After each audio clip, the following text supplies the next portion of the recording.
त्यावेळेस पण त्यांचं मॅनेजमेंट ॲडमिनिस्ट्रेशन खूप चांगलं होतं, जे की हॉलमध्ये जे पार्टिसिपंट्स प्रेझेंट्स होते सर्व, की त्यांनी कुठल्याही प्रकारचा गडबड गोंधळ न करता सगळे लेक्चर्स त्यांनी अगदी निमूटपणे ऐकले आणि सगळ्या लेक्चर्सला त्यांनी रिस्पॉन्स दिला. म्हणजेच त्यांचे जे कोऑपरेटर आहेत, ज्यांचे जे सहकारी होते, त्यांनी सुद्धा चांगल्या प्रकारे ॲडमिनिस्ट्रेशन दिलेलं आहे.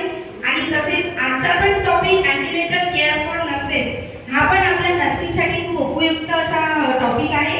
तर मला असं वाटते की सीएनी आपण फक्त हे 150 क्रेडिट पॉईंट करण्यासाठीच येतो हा उद्देश मनात न ठेवता आपल्याला आपलं नॉलेज गेन करायचं आहे. काही सिस्टर्स ज्या असतात स्टाफ इंचार्ज सिस्टर या खूप आता ओल्ड नॉलेज झालेलं आहे, परंतु आता काही नवीन नर्सेस आहेत ज्या BSc नर्सिंगमध्ये वगैरे